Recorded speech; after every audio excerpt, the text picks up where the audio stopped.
Healthy નાસ્તો ફટાફટ બની જાય એવો દાળ પકવાનની રેસીપી આપણે બનાવીએ છીએ. તો અમદાવાદનું ફેમસ દાળ પકવાન આવી રીતે બને. નમસ્તે મિત્રો, જય માતાજી, બાપા સીતારામ. જે લોકોની એક ફેમસ આઈટમ છે દાળ પકવાન, એની રેસીપી આપણે બનાવીએ છીએ. તો આપણે એવી દાળ પકવાનની રેસીપી બનાવવાની સિમ્પલ છે, પણ એનો સ્વાદ સારો આવે છે, જે આપણે વઘારમાં અને બાફવાની રીત બતાવશું. તો આપણે પહેલા દાળને પલાળી દઈએ. 4 માણસોને ખાવા માટે આપણે 200 ગ્રામ ચણાની દાળને પલાળીએ છીએ. એને આપણે ધોઈને પલાળી દઈએ છીએ. એક પાણીએ ધોઈ નાખવાની.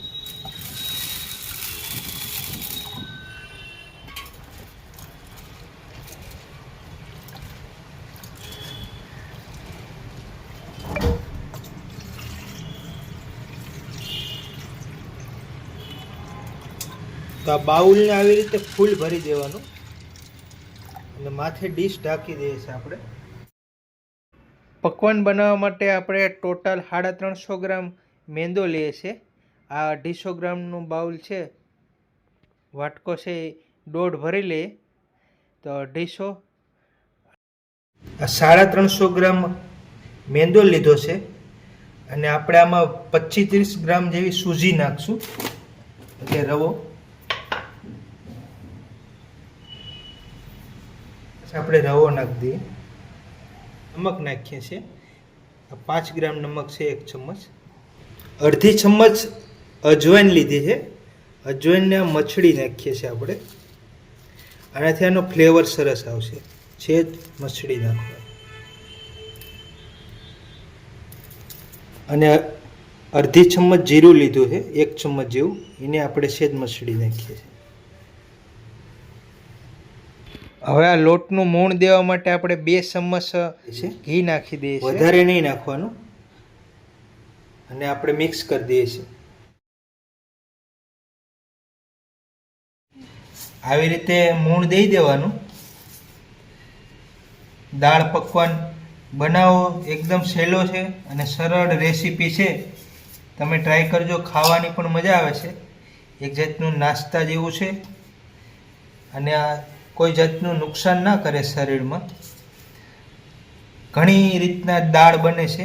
આપણે ચણાની દાળ બનાવીએ છીએ, અંદર તમે મગની દાળ પણ નાખી શકો. તો આવી રીતનું મૂણ નાખવાનું. આવી રીતનું થઈ જવું જોઈએ. હવે આમાં પાણી નાખીએ છીએ. પાણી ગ્લાસ લીધો એ અડધો ગ્લાસ નાખવાનો, વધારે નહીં નાખવાનું. સહેજ કઠણ રાખવાનો. મિક્સ કરી દઈએ.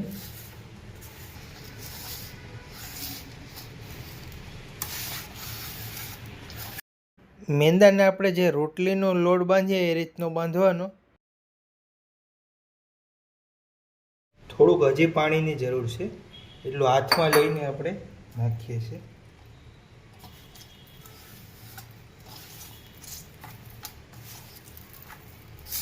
તો આવી રીતના એટલો રોટલી વણાય એ રીતના. તો આને ઢાંકીને મૂકી દઈએ છીએ આપણે 10 મિનિટ.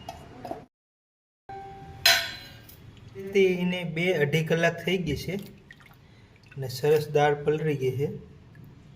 જો આમ તોડો તો તૂટી જાય છે. હવે આને 2 પાણીએ ધોઈ નાખીએ. આ પાણી કાઢી નાખીએ છીએ. એ પાણીએ ધોઈ નાખીએ છીએ.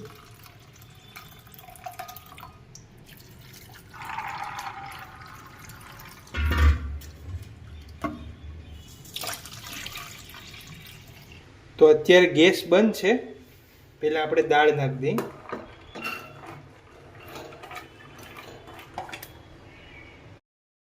આઠ 10 મરીના દાણા નાખી દઈએ. 5 લવિંગ નાખીએ છીએ.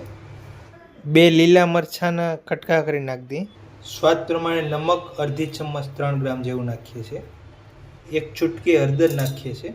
અને આ દેશી ઘી છે, 1 ચમચ ઘી નાખી દઈએ છીએ. હવામાં પાણી નાખી દઈએ છીએ. દાળ ડૂબે એટલું પાણી નાખવાનું. મિક્સ કરી દેવાનું. કુકરની 2 સીટી મારવાની. ચણાની દાળને ફૂલ નહીં પલાળવાની.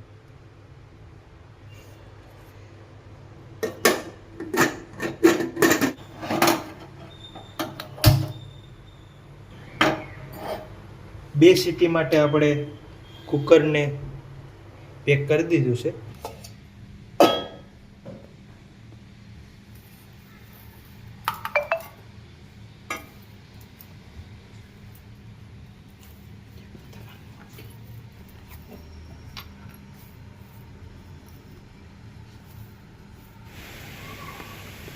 મેંદાના લોટની રોટલી કરીને આપણે પકવાન બનાવી નાખીએ.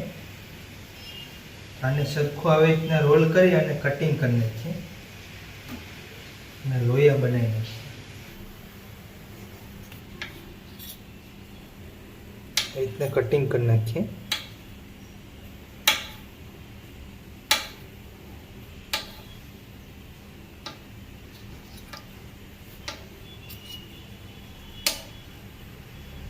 ઉપર મેંદો છાંટી દઈએ. આ રીતના આપણા લોયા થઈ ગયા છે. આ બધાને આપણે પકવાન વણી નાખીએ.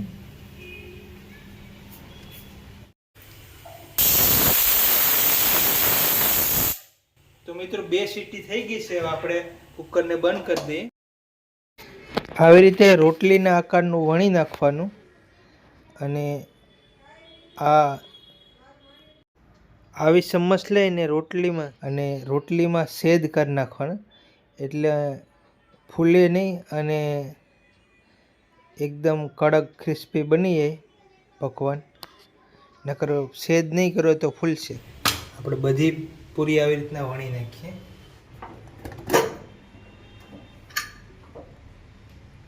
આવી રીતે સરસ આખા પાખી દાળ રાખવાની. બહુ હાવ આમ દબાવીએ તો છૂંદો થઈ જાય છે. જ આપણે આને આમ દબાવી દઈએ છીએ.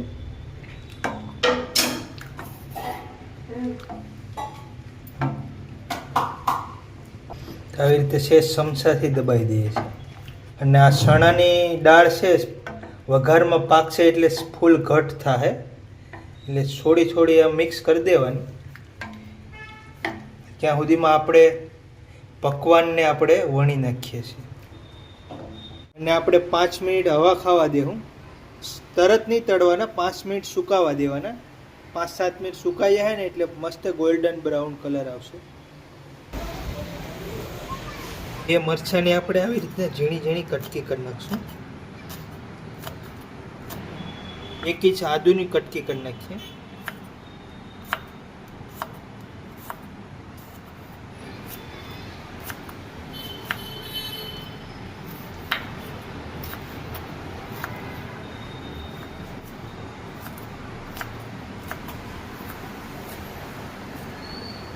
આવી રીતે ઝીણી ઝીણી કટકી હે ને તો આનો સ્વાદ સરસ આવશે. આ ડંઠલ હોતા કટિંગ કરી નાખીએ.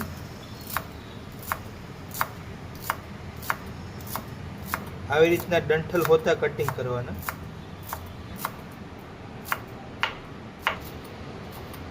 દાળ પકવાનનો ઓરિજિનલ સ્વાદ તમારે લેવો હોય ને ખાવાનો, તો આને ઘીમાં વઘારવાનો.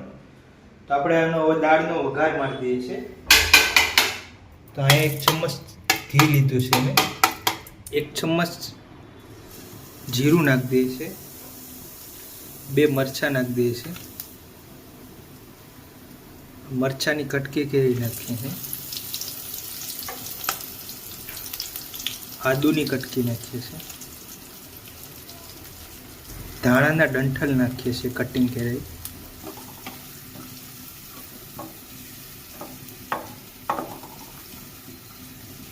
બધાને મિક્સ કરીને પકાવીએ 30 સેકન્ડ.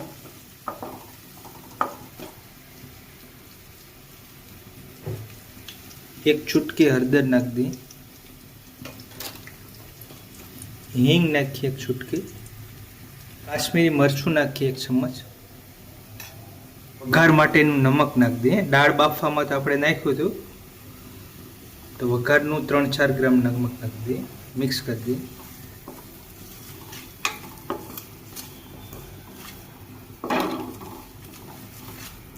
અને હળદર ને મરચું પાકી જાય એટલે ફટાફટ આને આપણે દાળની અંદર નાખી દઈએ છીએ.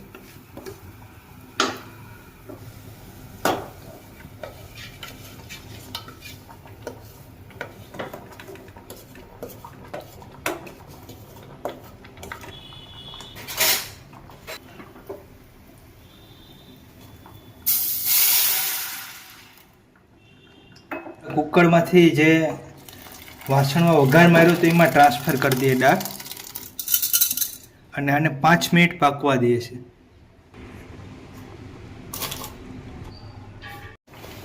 તો દાળને આપણે આવી રીતના 5 મિનિટ પકાવવા દેવાની વઘાર માર્યા પછી. જો એકદમ ઘટ થઈ ગઈ છે, ઘટ થવા મળી છે, તો આ દાણેદાર પકવાનમાં દાણેદાર દાળ આવે ને તો જ મજા આવે. હજી ઘટ થાય. તો મિત્રો તેલ આપણે ગરમ મૂકી દીધું છે, તેલ ગરમ થઈ ગયું છે. હવે આપણે ફ્રાય કરી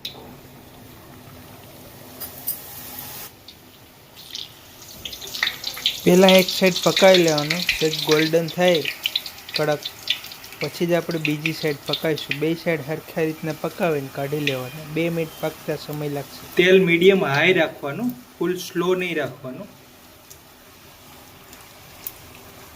તો આવી રીતે આપણે પકવાનની એક સાઈડથી પહેલાં નીચે ગોલ્ડન કરી નાખવાનું, પછી આને પલટી મારી દેવાની,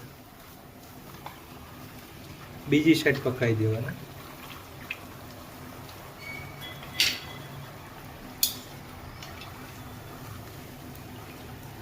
તો આવી રીતે પાકી જાય એટલે કાઢી લઈએ.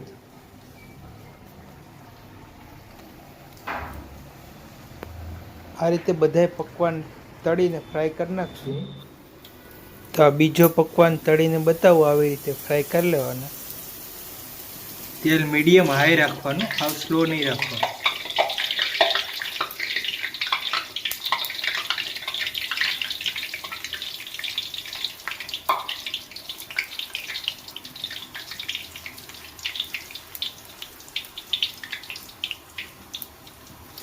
એક સાઈડ ફૂલ પકાવી પછી જ આપણે બીજી સાઈડ પકાવીશું.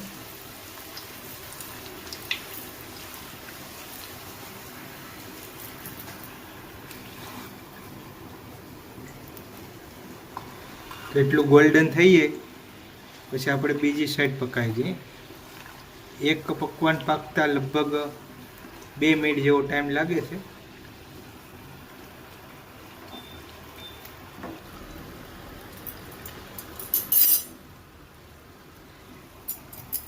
એક સાઈડ દાળ પાકે છે અને એક સાઈડ આપણા પકવાન પાકે છે. તો આવી રીતના એટલું ગોલ્ડન થવા દેવાનું, કાઢી લઈએ છીએ. તો આપણા દાળ પકવાન ફાઇનલી તૈયાર થઈ ગયા છે. આનો આપણે પીઝા જેવું બનાવી નાખીએ. લીધો છે એની ઉપર આપણે દાળ નાખીએ છીએ.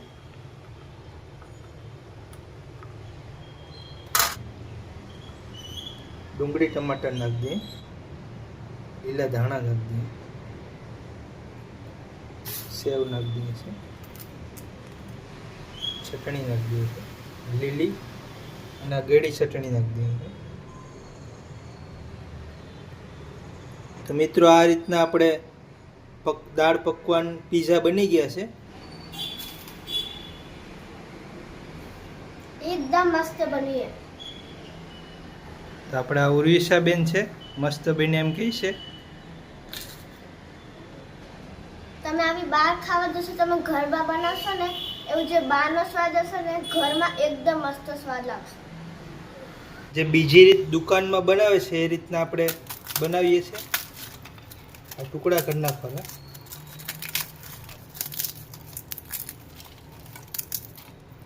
આની ઉપર હવે દાળ નાખી દેવાની.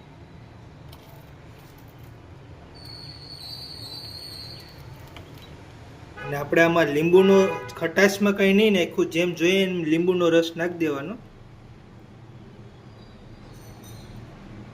લીલા ધાણા, ચટણી લીલી, મીઠી ચટણી,